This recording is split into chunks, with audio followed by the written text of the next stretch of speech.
Hi, I am Swapna. Welcome to my kitchen. ഇന്ന് നമ്മളിവിടെ ചെയ്യാൻ പോകുന്നത് ഒരു ഞണ്ട് കറിയാണ്. നമ്മളിവിടെ ഞണ്ട് വൃത്തിയാക്കി വെച്ചിട്ടുണ്ട്. ഞണ്ട് എങ്ങനെയാണ് വൃത്തിയാക്കുന്നതെന്ന് അറിയാത്തവർക്കായി ഇതിൻ്റെ ഒരു ലിങ്ക് ഡിസ്ക്രിപ്ഷനിൽ ഇട്ടിട്ടുണ്ട്. അപ്പോൾ നമുക്ക് ഞണ്ട് കറി എങ്ങനെയാണ് തയ്യാറാക്കുന്നതെന്ന് നോക്കാം. അതിനാവശ്യമുള്ള സാധനങ്ങൾ: ചെറിയ ഉള്ളി, ഇഞ്ചി, ഒരു മാങ്ങ, നല്ല പുളിയുള്ള ഒരു മാങ്ങ, ഒരു 4 പച്ചമുളക്, 4-5 പച്ചമുളക് ഉപയോഗിക്കാം, എരിവിനനുസരിച്ച്, കുറച്ച് കറിവേപ്പില.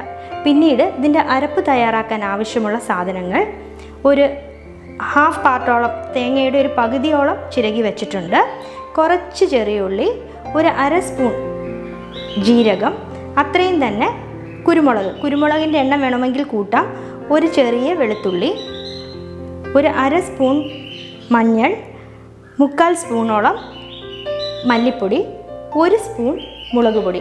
ഇത്രയും സാധനങ്ങളാണ് ഇതിൻ്റെ ഗ്രേവി തയ്യാറാക്കാൻ നമുക്ക് വേണ്ടത്. അപ്പോൾ നമുക്ക് ഇതിൻ്റെ ഗ്രേവി തയ്യാറാക്കാം. അരപ്പ് തയ്യാറാക്കാൻ ആവശ്യമുള്ള സാധനങ്ങളെല്ലാം ഒരു മിക്സിയിലിട്ട് നന്നായിട്ട് അരച്ചെടുക്കുക. നമ്മുടെ അരപ്പ് തയ്യാറായിട്ടുണ്ട്. ഇനി നമുക്ക് ഉള്ളിയും ഇഞ്ചിയും നന്നായിട്ട് ചതച്ചെടുക്കാം.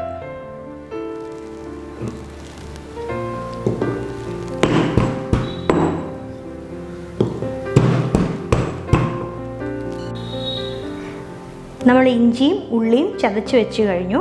അപ്പോൾ നമ്മുടെ കറിക്ക് ആവശ്യമുള്ള എല്ലാ സാധനങ്ങളും തയ്യാറായിട്ടുണ്ട്. നമുക്കപ്പോൾ കറി തയ്യാറാക്കാം. ചട്ടി ചൂടായിട്ടുണ്ട്. ചൂടായ ചട്ടിയിലേക്ക് നമ്മൾ നേരത്തെ ചതച്ച് വെച്ചിരിക്കുന്ന ഉള്ളിയും ഇഞ്ചിയും, കറിവേപ്പില, പച്ചമാങ്ങ, മുളക് ഇവയെല്ലാം ചേർത്ത് അരച്ച് വെച്ചിരിക്കുന്ന അരപ്പും ചേർത്ത് ഒന്ന് തിളയ്ക്കാൻ വേണ്ടി വെക്കാം. ഒരല്പം വെള്ളവും കൂടി ചേർക്കണം.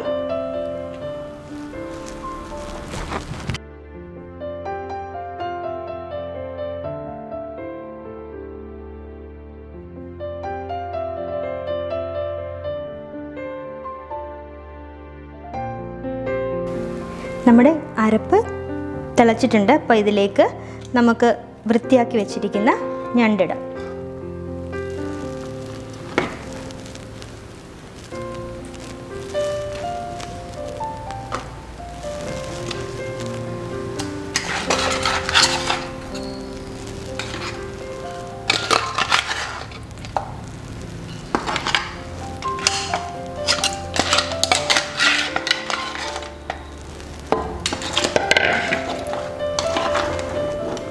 ചെറുതായിട്ടൊന്ന് ഇളക്കി കൊടുക്കാം.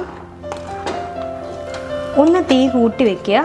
നന്നായിട്ടൊന്ന് തിളച്ചതിന് ശേഷം തീ കുറച്ച് വയ്ക്കുക. ഈ സമയം നമുക്ക് ഉപ്പും കൂടി ചേർക്കാം.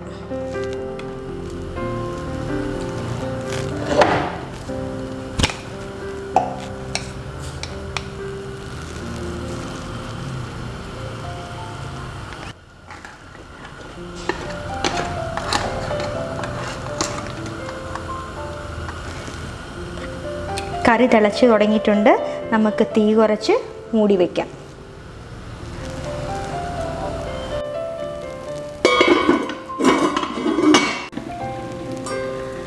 നമ്മുടെ ഞണ്ട് കറി തയ്യാറായിട്ടുണ്ട്. അരപ്പ് തിളച്ചതിന് ശേഷം ഏകദേശം 15 മിനിറ്റോളം നമ്മൾ കറി പാകമാകാൻ എടുത്തിട്ടുണ്ട്. നമുക്കിപ്പോൾ നോക്കുമ്പോൾ കാണാം, സൈഡിലൊക്കെ എണ്ണയൊക്കെ തെളിഞ്ഞ് വന്ന് തുടങ്ങി. അപ്പോൾ നമുക്ക് തീ ഓഫ് ചെയ്യാം. അപ്പോൾ എല്ലാവരും വീട്ടിൽ ഞണ്ട് കറി തയ്യാർ ചെയ്ത് നോക്കുക. നിങ്ങളുടെ അഭിപ്രായങ്ങളും നിർദ്ദേശങ്ങളും കമൻസിലിടുക. എൻ്റെ ചാനൽ സബ്സ്ക്രൈബ് ചെയ്തിട്ടില്ലാത്തവർ സബ്സ്ക്രൈബ് ചെയ്യുക. പുതിയൊരു റെസിപ്പിയുമായി വീണ്ടും കാണുന്നത് വരെ ബൈ ബൈ.